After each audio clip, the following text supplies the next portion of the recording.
Le ciel de Saigon aujourd'hui est magnifique, clair sans une ondulation de nuages. Les chauds rayons de soleil doré ont pénétré la porte vitrée de la luxueuse voiture Rolls-Royce, brillant sur la chaussée très fréquentée. Minogne, un jeune milliardaire, était assis sur une chaise en cuir, ses yeux regardaient au loin, comme s'il cherchait quelque chose dans le vaste espace extra-atmosphérique. Malgré son succès et la possession de tout ce dont beaucoup de gens rêvent, il ressent un étrange vide dans son cœur, comme s'il y avait un vide invisible que rien ne peut combler. La voiture s'arrêta à l'intersection et le regard de Eun se retrouva accidentellement dans un petit coin de rue. Là, une femme portait 4 enfants. Bien que leurs vêtements soient vieux et quelque peu représentés, leur sourire innocent et leur regard joyeux rendent le spectacle incroyablement vivant et chaleureux. Mais ce qui rend Maniac incapable de quitter les yeux, ce sont les visages des enfants. Ils ont des traits étonnamment similaires à lui, comme s'ils se voyaient à travers un miroir. Il sentit soudain un choc dans son cœur, l'embarras qui l'empêchait de rester assis. Il s'est précipité pour demander au chauffeur de s'arrêter. Puis a ouvert la portière et est descendu. Ses jambes ont été tirées par une force invisible près de la femme et de ses 4 enfants. La femme lui tourna le dos, se pencha et ramassa les restes de l'étal. Elle portait une chemise à manches longues décolorée, sa silhouette était légèrement voûtée par la fatigue.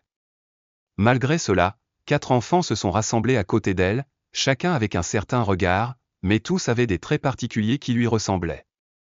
Meng resta immobile, incapable de quitter des yeux la vue devant lui, se sentant comme si c'était un rêve incroyable. L'un d'eux, le plus petit et aux cheveux bouclés, s'est accidentellement retourné. Ses yeux s'écarquillèrent, le regardant avec curiosité et innocence, comme s'il ne comprenait pas pourquoi un étranger le regardait attentivement. Le garçon tira la manche de sa mère, « Maman, cet homme nous regarde. » La femme sursauta en arrière. Au moment où ses yeux touchèrent Minogne, l'espace s'arrêta. Ses yeux s'écarquillèrent, ses lèvres bougeaient, mais elle ne pouvait prononcer un mot.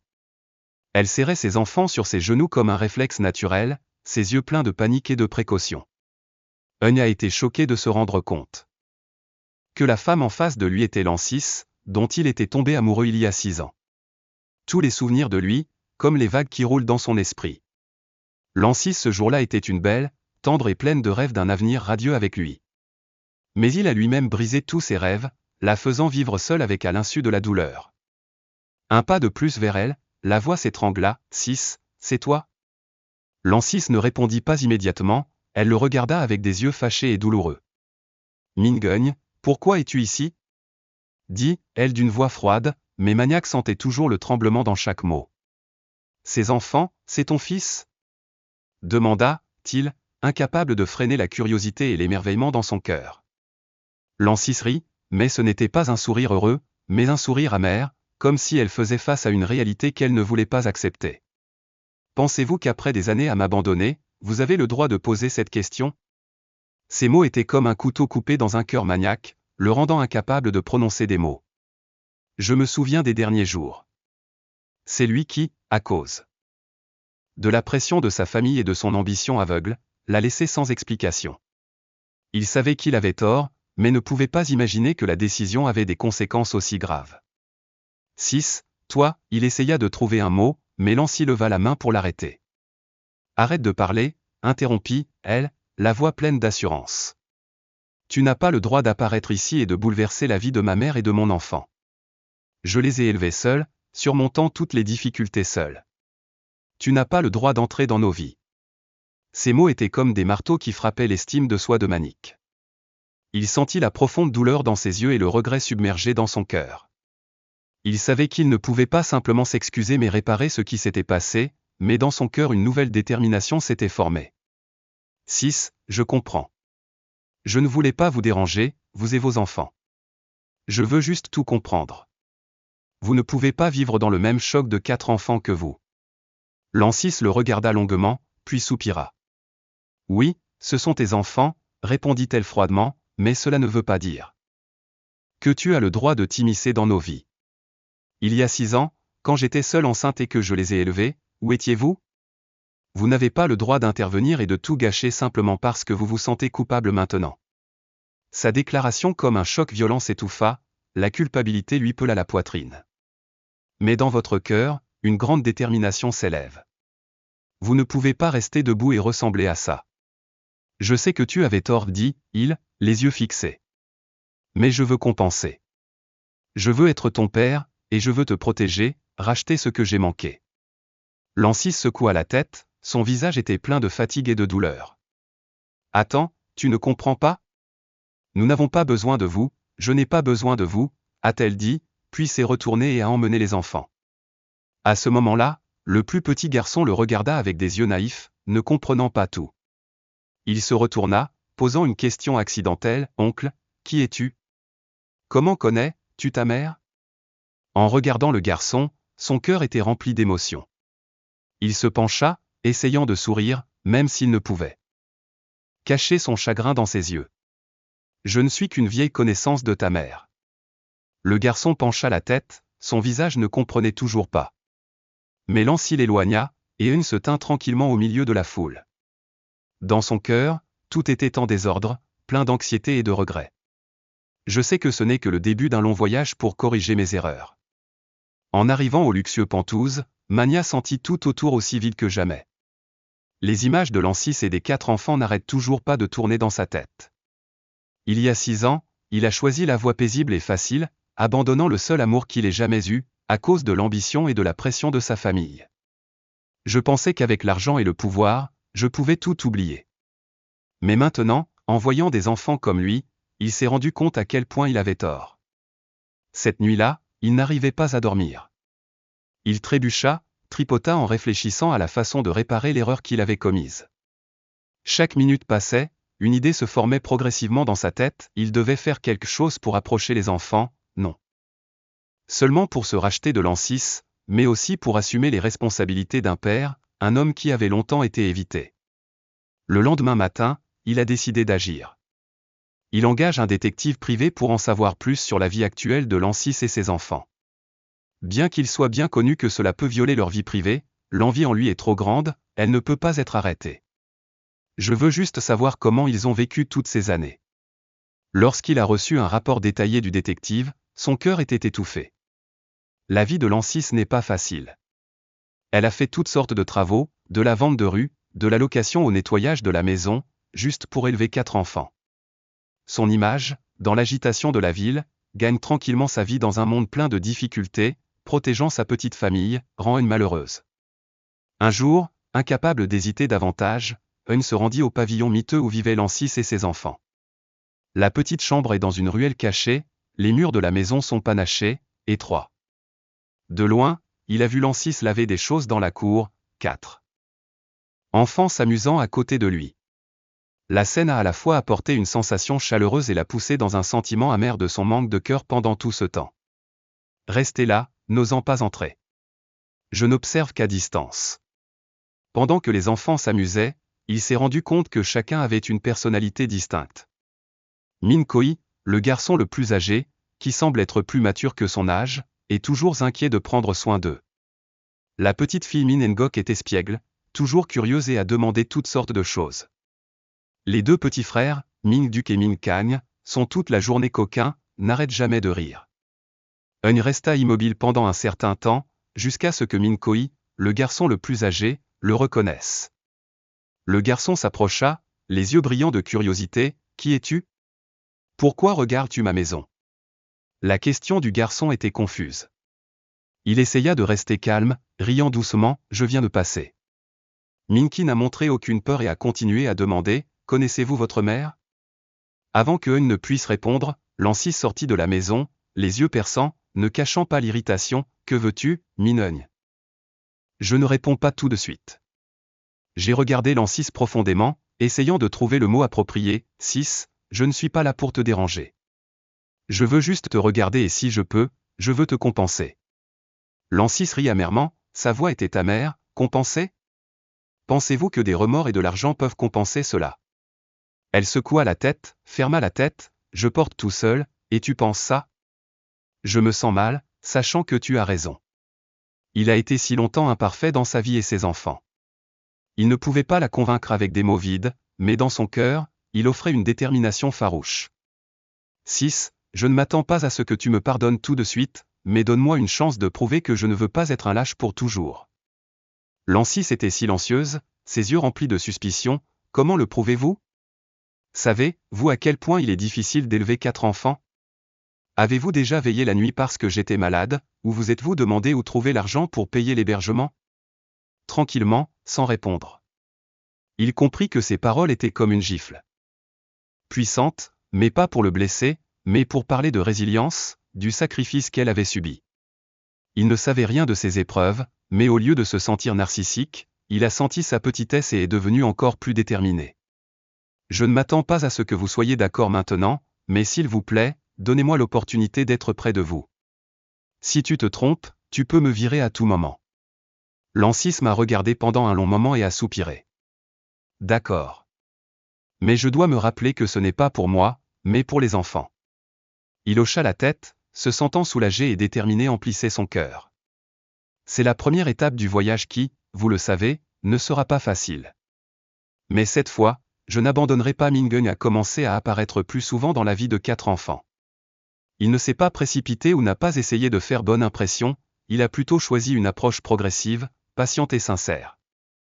Chaque jour, il s'arrêtait à l'ancienne pension, apportait avec lui de petits jouets qu'il pensait que les enfants aimeraient. Parfois, c'est juste une bande dessinée ou un bal. Au début, les enfants étaient réservés. Ils ne sont pas habitués à la présence d'un étranger. Min-koi, le garçon le plus âgé, observe toujours sa mère, ne le quitte pas des yeux, comme pour les protéger. La petite fille Min-ngok était curieuse, le regardait souvent et posait parfois des questions naïves à ses mères. Qui est-il? Maman, pourquoi est-il comme nous? Je comprends que je dois être patient. Je ne veux pas forcer les enfants à m'accepter tout de suite. Un après-midi, il a apporté un ensemble de jouets de puzzle. Il regarda de loin, les yeux pleins de doute. Il s'assit, essayant de ne pas mettre de pression sur le garçon. Aimez-vous les puzzles? Demande doucement. Tais-toi, puis secoue la tête. Je ne sais pas comment m'aligner. Savad sourit, il. Je ne savais pas, mais c'était amusant d'apprendre. Cette déclaration apaise les tensions. Le garçon s'assit à côté de lui, et Min-ngok le rejoignit rapidement. Les 2 petits garçons étaient heureux de courir, comme d'habitude coquins. Lancis se tenait dans la cuisine, observant tranquillement de loin. Ses yeux s'illuminèrent un peu nerveux, je ne savais pas ce que Min prévoyait, mais au moins. Il ne faisait pas pression sur elle ou sur les enfants. Au lieu de cela, il adopte une approche douce et lente, comme pour prouver qu'il est prêt à endurer toutes les épreuves pour compenser les erreurs du passé. Un soir paisible où vous dormiez, Min a décidé de trouver une occasion de parler à Lancis des choses importantes. Il s'assit en face d'elle dans la petite cuisine, l'espace était silencieux, seul le ventilateur soufflait comme une douce bande sonore. Sis, commença Eun, sa voix sincèrement, je comprends que tu aies encore des doutes à mon sujet, mais je veux que tu saches, je n'ai pas à venir ici juste à cause de la culpabilité. Je veux vraiment être ton père. Lancis n'a pas répondu immédiatement. Elle était juste silencieuse, concentrée sur l'essuyage de la vaisselle, ses yeux évitaient de le regarder. Pensez-vous que les choses sont si simples? Dites juste quelques bons mots et les enfants vous accepteront automatiquement? Est-ce que tout ira bien? Tu parles, ta voix est pleine de doutes. Secouez doucement la tête. Non, je ne pense pas. Je sais que ça prendra beaucoup de temps, mais je suis prêt à attendre. Je veux être avec les enfants, les regarder grandir tous les jours. Lancis arrêta sa main, posa la serviette sur la table puis se retourna vers lui. Ses yeux étaient froids, mais révélaient aussi une fatigue profonde. J'ai l'habitude de m'occuper des enfants moi-même. Ils n'ont besoin de personne d'autre, et la seule chose que je veux, c'est qu'ils aient une vie paisible. Tu comprends ça? Il hocha la tête, mais dans son cœur, il comprit qu'il était impossible de s'arrêter là. Si vous sentez que ma présence va blesser les enfants, je me retirerai. Mais je ne peux nier qu'ils ont le droit de savoir pour leur père. Lancis silencieux, pinça les lèvres. Tu sais que tu as raison, mais les blessures dans ton cœur ne sont pas complètement guéries. Elle craignait que s'il le laissait entrer dans la vie des enfants, la douleur qu'il ne méritait pas reviendrait. D'accord, dit-elle, sa voix douce mais dure. Je vais te donner une chance, mais si tu leur fais du mal, je ne te pardonnerai jamais. Souriez plein d'espoir et de détermination. Merci, Sis. Je ne te décevrai pas. Dans les jours qui ont suivi, Min-geun est progressivement devenu une partie importante de votre vie. Il apporte non seulement des cadeaux matériels, mais participe également de tout cœur aux activités quotidiennes des enfants. Il a aidé Min Koi à faire ses devoirs, a lu des histoires à Min Ngok avant de se coucher et a joué avec Min Duk, Min Kang tout l'après-midi. Un jour, Eun a décidé d'emmener toute la petite famille au parc voisin. C'est la première fois depuis de nombreuses années que les enfants profitent d'une sortie complète sans se soucier de rien. Min Duk et Min Kang couraient partout, tandis que Min Koi s'essayait à la glissade. Min Ngok, comme d'habitude, suivait sa mère, mais ses yeux ne partaient pas accrochés, le regard était plein d'émerveillement. « Oncle Eun, pourquoi es-tu si gentil avec nous ?» demanda-t-elle, sa voix monta naïvement. Il s'accroupit, souriant. « Parce que je t'aime et parce que tu es spécial. » Min lui hocha la tête, comme s'il essayait de comprendre quelque chose de très grand. « Es-tu ici avec nous pour toujours ?» La question de Min Ngok choqua les gens, il regarda soudain Lancis de loin. Son regard ne cachait pas sa vigilance, comme s'il essayait de protéger sa fille de toute fausse promesse. Il regarda Mingyu, posant doucement sa main sur son épaule. « Je ferai de mon mieux, Jade. Je promets que je serai toujours là si tu as besoin de moi. » Elle sourit, ses yeux brillaient d'une foi naïve. C'est le premier moment où Mania ressent des sentiments sincères de la part des enfants, comme un signe qu'il est vraiment reçu. Au fil du temps, Min Eun est progressivement devenu une partie intégrante de la vie de Lancis et de ses enfants. Il n'est plus un homme inconnu, debout de loin observant la vie de famille. Il s'est immergé dans le rythme chargé mais chaleureux de sa petite famille. Tous les matins, je m'arrête à l'auberge pour aller chercher mes enfants à l'école. Sa luxueuse voiture n'est plus un objet de luxe, mais est devenue un moyen d'aider les enfants à aller à l'école en toute sécurité, en évitant les pluies soudaines de Saigon. Min Koi, le plus grand garçon, ne garde plus son attitude aussi éloignée de Eun qu'auparavant. Il s'asseyait souvent dans la voiture, regardait à travers la porte vitrée, posait parfois des questions brèves mais aussi curieuses. « Madame, qu'est-ce que vous faites ?»« Si bien. » Meng sourit, répondit d'une voix douce à travers le rétroviseur. « Je travaille très dur, hein. » Mais plus important encore, il apprend à ne pas abandonner, même si les choses se compliquent. La réponse de Eun fit réfléchir Min Koi, comme s'il essayait de comprendre quelque chose de plus grand que lui. Donc, si vous voulez mieux prendre soin de votre mère et de vos enfants, vous devez aussi travailler dur, n'est-ce pas? La manie inconsciente s'arrête, se sentant étouffée dans le cœur. Le garçon n'avait que 8 ans, mais devait assumer trop de responsabilités. Oui, c'est vrai. Mais vous avez aussi besoin de temps pour grandir, pour apprendre à vous aimer. C'est ce qui compte. Il hocha la tête, puis tourna son visage par la fenêtre. La conversation s'arrêta, mais Manik savait que sur les genoux du garçon une graine d'espoir était semée. Un week-end, Eun a décidé d'emmener toute la petite famille en voyage. Je veux que les enfants aient l'opportunité de vivre des choses qu'ils n'ont jamais connues. Au début, Lancis hésita, mais quand elle vit les yeux excités de ses enfants, elle accepta. Ils choisissent d'aller à Dala, où il y a de l'air frais et de beaux paysages naturels. C'est la première fois que vous sortez de la ville, et l'excitation dans leurs yeux ne peut être cachée. Min Duk et Min Kang sautaient de haut en bas dans le siège auto, examinant chaque moto qui passait. Min Ngok lui posait constamment des questions sur les collines au loin, mais Min Koi regardait tranquillement dehors, ses yeux pleins de joie quand il est arrivé. Eun emmène toute la famille dans une belle famille d'accueil située au milieu des collines de pins. Les enfants couraient partout, explorant tous les coins de la maison. Tandis que Lancis restait silencieux, debout sur le porche, regardant la scène des enfants rire et plaisanter avec Eun. Votre cœur ne réveille pas de sentiments contradictoires. Qu'est-ce que tu vas faire ? demanda-t-elle, d'une voix sceptique alors que Eun s'approchait. Regarde-toi, yeux sincères. Je veux juste que les enfants aient de bons souvenirs et qu'ils méritent d'être heureux. Lancis était assis tranquillement, sentant une vague enveloppe dans son cœur. Elle voulait croire aux promesses de Eun, mais une partie d'elle a soulevé un sentiment de réserve, lui rappelant la douleur qu'il avait causée dans le passé. Ces souvenirs ne sont pas faciles à oublier, même s'il essaie maintenant de faire ses preuves. Tout au long du voyage, Eun s'efforce constamment de créer des liens avec ses enfants.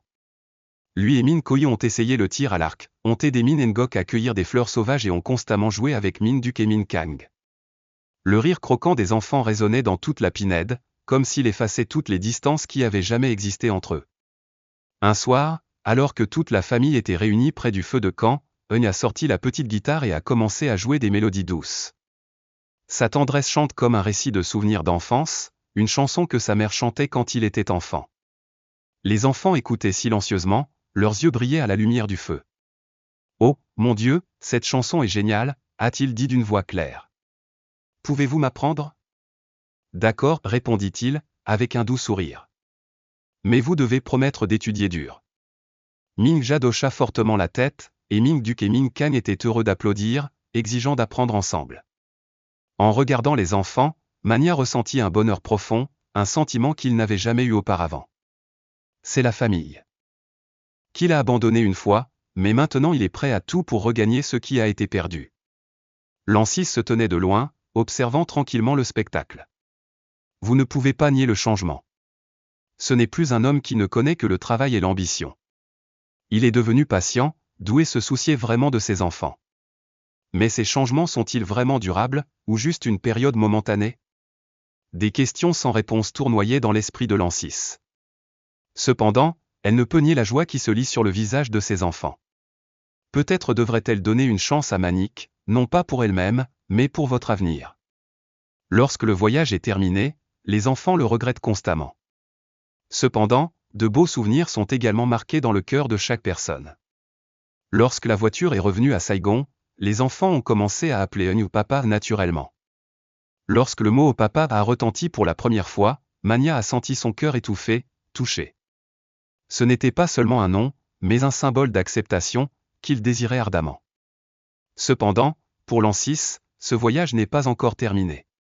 Elle avait besoin de plus de temps pour tout comprendre elle-même, pour s'assurer que sa décision ne causerait plus de tort.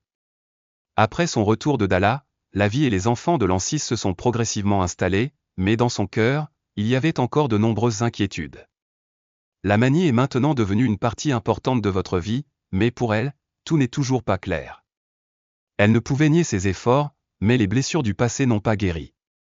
Un matin, alors que l'an 6 préparait le petit déjeuner, Min Koi est entrée avec un livre à la main. « Maman, j'ai dit que je t'aiderais à fabriquer ce modèle de robot. Tu penses que je peux le faire ?» L'an 6 s'arrêta, regarda son fils avec des yeux doux. « Sûrement, si vous me l'avez promis, je serai rassurée, » répondit-elle doucement. Min Koi sourit, ses yeux s'illuminèrent de confiance, puis sortit en courant, où Eun était assis avec les enfants dans la cour. L'an 6 regarda par la fenêtre, ressentant la cohésion croissante entre l'enfant et Eun. Le sentiment de joie et d'anxiété monta dans son cœur. Avez-vous la patience d'aller jusqu'au bout? Ou allez-vous abandonner à nouveau? Un soir, Eun a téléphoné à l'an 6, l'invitant avec ses enfants à dîner dans un petit restaurant. Bien qu'elle ait d'abord refusé, à ses supplications et à l'empressement des enfants, elle a accepté. Le restaurant est caché dans un coin tranquille de la ville, les douces lumières dorées créent un espace confortable. Les enfants s'assoient joyeusement avec de la nourriture délicieuse, tandis que l'an 6 garde une attitude prudente, sourit seulement et ne parle pas beaucoup. Manik essaie de la mettre à l'aise avec des histoires drôles, mais elle garde ses distances. À la fin du dîner, Eun a fait une offre qui a surpris l'an 6. « Je veux vous aider, vous et vos enfants, à avoir une vie meilleure. » Il savait qu'elle avait beaucoup souffert et il voulait lui enlever une partie du fardeau. « Qu'est-ce que tu veux dire ?» l'an 6 demanda, les yeux pleins de doute. « Je veux réparer mon ancienne maison, ou si vous êtes d'accord, je peux trouver un nouvel endroit plus spacieux pour les enfants, » a expliqué Eun. « Ce n'est pas de la pitié, je veux juste que tu aies de l'espace pour grandir dans de meilleures conditions. » L'an 6 était silencieuse, ses yeux glissaient sur les enfants qui jouaient dans un coin de la pièce. Elle savait que l'auberge actuelle n'était pas l'endroit idéal pour élever 4 enfants, mais son estime de soi l'empêchait d'accepter l'aide de Eun. « Pensez-vous que seul l'argent peut tout résoudre ?» demanda-t-elle d'une voix froide. « Non, répondit-il, la voix baissée. Je sais que l'argent ne peut pas tout compenser, mais il peut nous aider à recommencer. » L'an 6 ne répondit pas. Elle se leva, appela les enfants pour qu'ils se préparent à partir, laissant Eun s'asseoir tranquillement seule. Il comprenait qu'elle avait besoin de temps et il était prêt à attendre. Le lendemain, il a agi seul. Il a embauché un groupe d'ouvriers pour réparer la maison de l'an 6. Même s'il savait qu'elle pourrait être en colère, il pensait toujours que c'était la bonne chose à faire, car il voulait que les enfants aient un meilleur environnement, même s'il ne s'agissait que d'un petit changement. Lorsque l'an 6 est revenu cet après-midi-là, elle a été surprise de voir sa maison repeinte. Les vieilles fenêtres sont rénovées, le mobilier est soigneusement agencé. Elle entra dans la maison, regarda autour d'elle et se tourna vers Eun, les yeux remplis de colère. « Waouh, qui t'a permis de faire ça ?» demanda-t-elle d'une voix tremblante. « 6, je veux juste aider, répondit Eun, regardant sincèrement. Vous êtes peut-être en colère, mais je ne supporte pas de voir vos enfants grandir dans cette situation. Ce n'est pas pour vous, mais pour eux. » Lancis resta immobile pendant un moment et soupira. « Meng, tu penses peut-être que tu fais la bonne chose, mais tu ne comprends pas que je ne veux dépendre de personne. J'ai tout fait moi-même au fil des ans et je ne veux pas changer cela. Je sais que tu es fort, 6 dit Eun. Mais parfois, accepter de l'aide est aussi un moyen de devenir plus fort. Laisse-moi partager le fardeau avec toi. » Lancis le regarda, son cœur était rempli d'émotions contradictoires. Elle ne savait pas s'il était possible de lui faire confiance à nouveau, mais au fond d'elle, elle comprenait qu'il essayait. Dans les jours suivants, la maison de Lancis est devenue plus spacieuse. Les enfants étaient ravis des changements, du nouveau lit superposé aux livres rangés sur les étagères. Min Koi a également aidé Eun à peindre le mur du salon, créant une atmosphère familiale plus chaleureuse. Lancis gardait ses distances, mais elle ne pouvait nier que Eun faisait tout pour ses enfants. Un soir, alors qu'elle était assise sur le balcon, Eun sortit 2 tasses de thé chaud. « 6, je sais que tu me soupçonnes, dit-il d'une voix sincère. Mais je veux que tu saches que je n'abandonne pas cette fois. » Lancis le regarda, ses yeux regardaient un peu fatigués mais ne cachaient pas non plus la douceur. « Je n'ai pas besoin d'une promesse, j'ai juste besoin d'agir. Si tu veux vraiment rester, prouve-le avec le temps. Je vais le faire en souriant. Peu importe le temps que cela prendra, vous le prouverez. » Tous deux restaient silencieux dans l'espace calme, seul le doux clair de lune et les blagues des enfants résonnaient de l'intérieur. Au fil du temps, Min-geun a progressivement prouvé sa constance. Il n'est pas seulement présent dans les moments de joie, mais aussi toujours à côté de Lancis et de ses enfants dans les moments difficiles. Cela a progressivement fait de petits changements dans les pensées de Lancis, même si elle se tenait à une certaine distance.